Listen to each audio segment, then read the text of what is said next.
अस्सलाम वालेकुम रहमतुल्लाहि व बरकातुहू।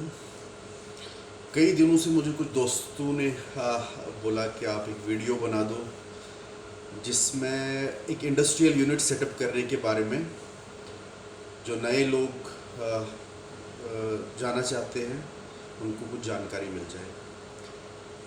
तो आज मैं एक इंडस्ट्रियल सेटअप को कैसे प्लान करेंगे और कैसे उसको आगे ले जाएंगे वो मैं आपको थोड़ी सी जानकारी कुछ स्टेप्स में बताना चाहूँगा।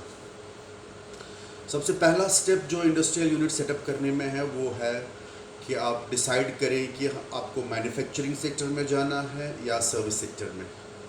और आपको पता होना चाहिए कि मैन्युफैक्चरिंग सेक्टर में हम प्रोडक्ट्स को बनाते हैं, जैसे हम कपड़ा बनाते हैं, पाइप्स बनाते हैं, मशीन टूल्स बनाते हैं, फूड प्रोडक्ट्स बनाते हैं, लेदर प्रोडक्ट्स बनाते हैं, कॉस्मेटिक प्रोडक्ट्स बनाते हैं, कंस्ट्रक्शन प्रोडक्ट्स बनाते हैं, बहुत सारे प्रोडक्ट्स बनाते हैं। और सर्विस सेक्टर में हम सर्विस अपनी देते हैं, जैसे केटरिंग सर्विस हो गई, लॉन्ड्री सर्विस हो गई, ऐसे ही बहुत सारी सर्विस, जैसे हेल्थ केयर में सर्विस हो गई, एजुकेशन सर्विसेज हो गई, और भी बहुत सारी सर्विसेज है जो हम सर्विस सेक्टर में सिलेक्ट कर सकते हैं। तो जब आपने अपनी लाइन ऑफ एक्टिविटी, इस चीज़ को लाइन ऑफ एक्टिविटी बोलते हैं कि एक अपने कौन सा काम हमें स्टार्ट करना है। तो लाइन ऑफ एक्टिविटी जब हमने सिलेक्ट कर ली तो उसके बाद हम प्लानिंग में जाएंगे अब कि हमारा बिजनेस का नाम क्या रहेगा, हमारा इन्वेस्टमेंट जो है इसका प्रोजेक्ट का हमारे कॉस्ट कितना आ जाएगा, हमारा अपना इन्वेस्टमेंट इसमें कितना होगा, अपना कंट्रीब्यूशन कितना होगा, और हमें फाइनेंशियल इंस्टीट्यूशन से कितना लोन लेना पड़ेगा। चाहे फाइनेंशियल इंस्टीट्यूशन से लेना पड़ेगा, उसको बोलते हैं सिक्योर्ड लोन, और अनसिक्योर्ड लोन अगर लेना पड़ेगा किसी रिलेटिव्स और फ्रेंड्स से तो वो कितना लेना पड़ेगा, वो हमें प्लानिंग करनी पड़ेगी। उसके बाद हमें देखना पड़ेगा कि लैंड की कितनी रिक्वायरमेंट है और हमारे पास लैंड अवेलेबल है, क्या हमें लीज्ड लैंड लेनी है या हमारे पास ऑलरेडी अपनी ओन लैंड है। इसके साथ साथ हमें देखना है कि प्लांट एंड मशीनरी इसमें कितनी लग जाएगी, हमारा शेड कितना बनेगा, कितना बड़ा शेड बनेगा और उसमें कितनी मशीनरी लग जाएगी। उसके बारे में हमें नॉलेज बहुत ज़रूरी है, खुद को नो हाउ देना। उसके बाद आता है कि फाइनेंशियल अरेंजमेंट में आता है कि जो मैंने आपको पहले भी बोला कि हमारा प्रमोटर का कंट्रीब्यूशन कितना रहेगा और कहाँ से हम दूसरा जो एडिशनल फाइनेंस होगा। सपोज अगर हमारे प्रोजेक्ट का कॉस्ट है 1 करोड़, अगर हमने उसमें 25 लैक्स इन्वेस्ट किए अपने, तो 75 लैक्स जो रह गए वो कहाँ से हम अरेंज कर पाएंगे। उसके बाद आ गया हमारी प्लानिंग में कि क्या हम इसको अकेले करेंगे, प्रोपराइटरशिप में करेंगे, या किसी और को साथ लेके करेंगे, इस चीज़ को पार्टनरशिप में करेंगे, या बहुत सारे लोगों को इसमें स्टेक होल्डर्स बनाएंगे, प्राइवेट लिमिटेड बनाएंगे, या कोई और भी बहुत सारे कॉन्स्टिट्यूशंस है एक बिजनेस को सेटअप करने में। तो कौन सा कॉन्स्टिट्यूशन हम इस बिजनेस का बनाएंगे।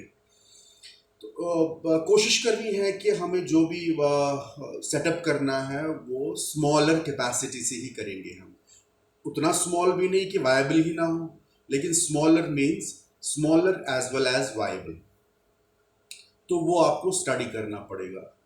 स्टडी कैसे करेंगे, वो हम डीपीआर बनाएंगे, एक डिटेल्ड प्रोजेक्ट रिपोर्ट इस चीज़ का बनाएंगे, एक कंसल्टेंट के पास जाएंगे, अप्रूव्ड कंसल्टेंट के पास जाएंगे, वो हमें जानकारी देगा और हम अपने लिए भी जानकारी ले लेंगे। बहुत सारे रिसोर्सेज है, बुक्स है, इंटरनेट है, बाकी चीज़ें हैं, एग्जिस्टिंग इंडस्ट्री है, वहाँ से भी हम नॉलेज ले पाएंगे। और एक डिटेल्ड प्रोजेक्ट रिपोर्ट बना के हम डीआईसी में जाएंगे, जो industries centre, district industries centre होता है, directorate of industries and commerce का, वहाँ पर अपना प्रोजेक्ट रिपोर्ट सबमिट करेंगे और साथ साथ में वो हमें लैंड आइडेंटिफिकेशन के लिए भी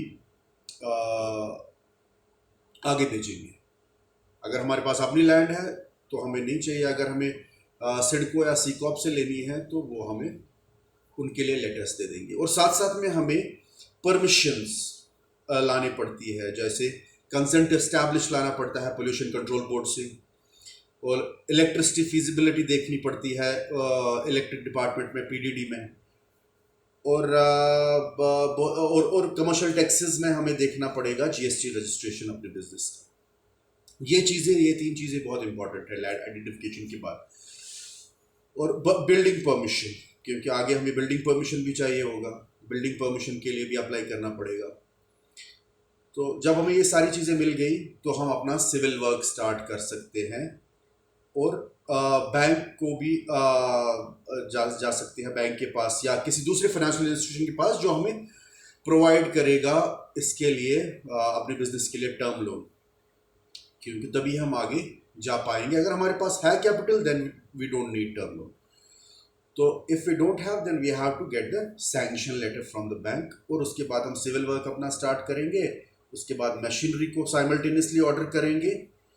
और जब हमने ये चीज़ें की तो साथ साथ में हम अपनी प्रोजेक्ट रिपोर्ट को आगे ले जाएंगे सब्सिडी पर्पस के लिए, क्योंकि सब्सिडी इज़ वेरी इंपॉर्टेंट। अगर हमें गवर्नमेंट फैसिलिटेट करती है इस चीज़ में, एक बिजनेस सेटअप करने में, तो चाहे 20%, 30%, 50% जो भी है, जहाँ पर भी है, वो आप सब्सिडी के लिए अप्लाई कर सकते हैं। चाहे अपने डिस्ट्रिक्ट इंडस्ट्री सेंटर में, चाहे किसी मिनिस्ट्री में, सेंट्रल मिनिस्ट्री में, जहाँ से आप अपने सब्सिडी लेना चाहेंगे। There are so many routes की जहाँ से आप सब्सिडी ले पाएंगे। उसके साथ साथ जब ये हो गया, आपका सिविल स्ट्रक्चर भी हो गया, आपका ये मशीनरी का ऑर्डर भी प्लेस हो गया, तो उसके बाद आप सब्सिडी का केस भी फॉलो कर रहे हैं। इसके बाद आपके पास मशीनरी भी आ गई। Now you are set to commission your plant. और साथ साथ में आप ट्रायल्स लेंगे, जिससे आपको डिस्ट्रिक्ट इंडस्ट्रीज सेंटर में फॉर्मल रजिस्ट्रेशन मिल जाएगी इस चीज़ के लिए।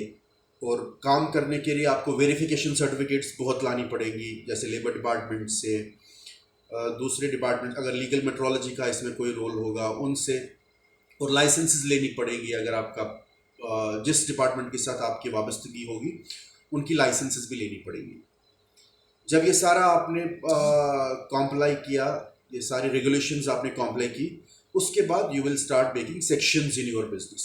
ये एडमिनिस्ट्रेशन सेक्शन हो गया मेरा, ये हो गया मेरा अकाउंटिंग सेक्शन, ये रहा मेरा production, quality, maintenance, safety, logistics, marketing, क्योंकि ये सारे सेक्शंस बहुत ज़रूरी है एक बिज़नेस को कैरी ऑन करने के लिए, आगे ले जाने के लिए।